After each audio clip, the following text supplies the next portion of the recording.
이번 발사 성공이 구체적으로 한국군 전력에 어떤 의미가 있는지 양옥 아산정책연구원 연구위원에게 조금 더 물어보겠습니다. 어서 오십시오. 예, 안녕하십니까. 예, 우리가 북한을 들여다볼 수 있는 현미경을 갖게 된 겁니까?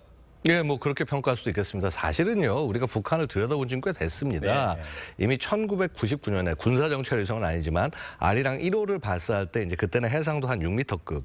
그다음에 2006년에 아리랑 2호를 발사할 때 이미 1m급의 그 광학 장비를 장착하는 위성을 띄웠어요. 예. 그래서 기존에 보고 있었습니다만 이번에 30cm급의 정말 그 첨단의 군사 정찰 위성을 띄울 수 있었다. 바로 그런 면에서 과거와는 큰 차이가 있다라고 하겠습니다. 예, 이 고성능 영상 레이더, 또 전자광학, 적외선 촬영 뭐 이런 개념들이 등장을 하는데 이 선진국들의 군사력과 비교했을 때는 어떤 수준이라고 봐야 됩니까? 그러니까 이게 위성을 일단 이 정찰 들여다봐서 촬영하는 위성은 두 종류로 보시면 돼요. 하나가 광전자. 그러니까 지금 방금 나온 이제 전자광학. 네. 우리 지금 TV를 찍으시는 카메라하고 같은 그런 건데 그냥 되면은 주간만 찍으면 안 되니까 적외선 영상도 볼 수 있게 IR을 같이 결합해서 EOIR이라는 위성이 있고요. 자, 그다음에 레이더 영상을 찍는 위성이 있습니다. 그 뭐냐 하면은 야간이라든가 막 악천후 있을 때는 광학으로 보는 게 한계가 있지 않습니까?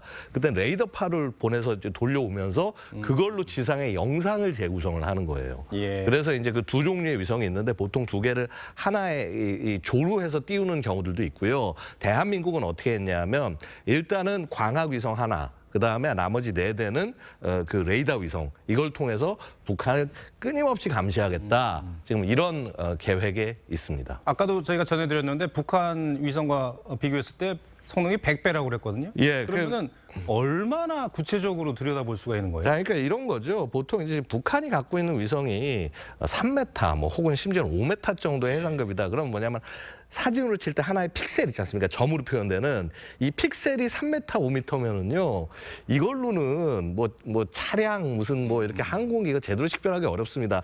큰 건물의 윤곽 정도 보는 거는 할 수 있는 거죠. 근데 핵 타격 목표를 지정해야 되는 북한 입장에서는 그 정도면 충분한데 우리 입장에서는 북한의 정확한 뭐 차량, 전투기, 그다음에 심지어 뭐 비밀기지 입구 뭐 이런 거 같은 것도 다 찍으려면은 조금 더 해상도가 더 뛰어난 이런 그 장비가 필요한 것이고요. 예. 그거를 올린 거죠. 그러니까 사실 북한이 올린 거는 군사 정찰 위성의 명함도 솔직히 내밀기 어려운 그런 굉장히 낮은 수준의 것이다. 이미 대한민국은 20여 년 전에 올린 것이다. 예. 이렇게 말씀드리겠습니다. 2025년까지 4기, 4기를 더 쏘아 올려서 모두 5기를 이제 운용을 하겠다는 건데 이게 킬체인이라고 하죠. 예. 선제 타격 어떤 능력에는 어떤 영향, 예. 어떤 영향이 있을까요? 예, 일단은 이제 이 뭐 킬체인만에 해당되는 게 아니라 예. 삼축 체계 전반의 의미를 갖는다라고 말씀드릴 수가 있습니다. 무슨 말씀인 거 아니 결국은 북한이 어떠한 미사일을 어떻게 쏠 건지 그런 것들 사전에 배치나 이런 것들을 알아야 북한이 공격하기 바로 직전에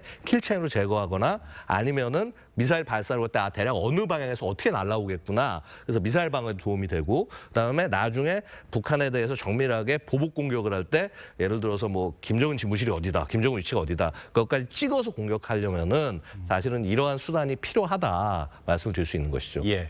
미국이 북한의 정찰 위성을 불능화할 수 있다 이런 말을 해서 북한이 굉장히 반발을 했는데 이 불능화 개념이 뭔가요? 불능화라는 것은 결국은 뭔가 어떻게 고장을 내거나 해서 기능을 못하게 하겠다는 얘기입니다.